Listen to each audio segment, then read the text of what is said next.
তো বন্ধুরা এখন কিন্তু আমরা এসেছি বনগাঁ বিএসএফ মোড়ের ঠিক অপোজিটে এই দাদার দোকানে। তার নাম হচ্ছে সঞ্জয়। এখানে কিন্তু খাসির চর্বির ঘুগনি পাওয়া যায়, সেটা এখন আমি 10 টাকার নেবো। আসো দেখা যাক। এটা কিন্তু খনি, এখান থেকেই কিন্তু সেই খনিটা বেরাবে। দাদা যখন একটু টাক করে সরিয়ে দেবে, শুধু তোমরা দেখে একদম জিভে পুরো জল মানে খুলে দিল ভাই। ও ভাই খাজানা দেখো। এখন কিন্তু 10 টাকা আমরা পার্সেল নিচ্ছি।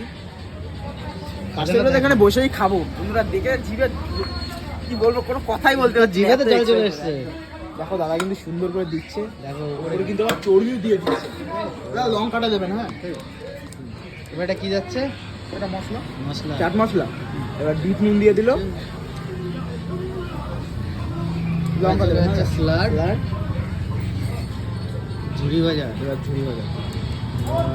দেখো টক করে ফুটছে ভাই। আমরা কিন্তু এখন যেহেতু ভিতরে বসে খাবো বন্ধুরা, চলো ভিতরে গিয়ে খাই আর তোমাদেরকে দেখাই। ওহো, দেখো বন্ধুরা, আসো ভিতরে, আসো ভিতরে আসো। ভিতরে কেন ভাই? বসে রাখলে মজা হবে না। চলো দেখি। দেখো বসার ভালো জায়গা আছে বন্ধুরা। দেখো বন্ধুরা, কালারটা জাস্ট একবার দেখো, দেখেই কিন্তু পুরো লোভ লেগে যাচ্ছে। একটু আগে বাইকটা দিয়ে নেই, এরকম ধরে।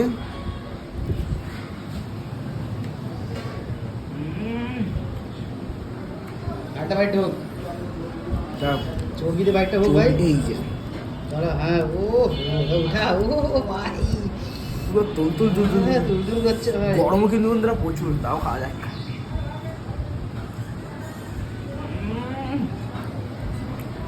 পুরো ব্লাস্ট। ব্লাস্ট করে আমরা। তোমরাও কিন্তু আসো। আর দাদা কিন্তু খুব ভালোই রান্না করে। অন্য অন্য যেসব জায়গায় খেয়েছি সব জায়গার থেকে দাদার কাছে অনেকটা বেটার লাগলো। এটা হচ্ছে বনগাঁ বিএসএফ ক্যাম্পের আর 2-3টে দোকান পরে, মানে কালী মন্দিরের 2-3টে দোকান পার করে। খুব সুন্দর রান্না। এখন খাই, চলো বাই।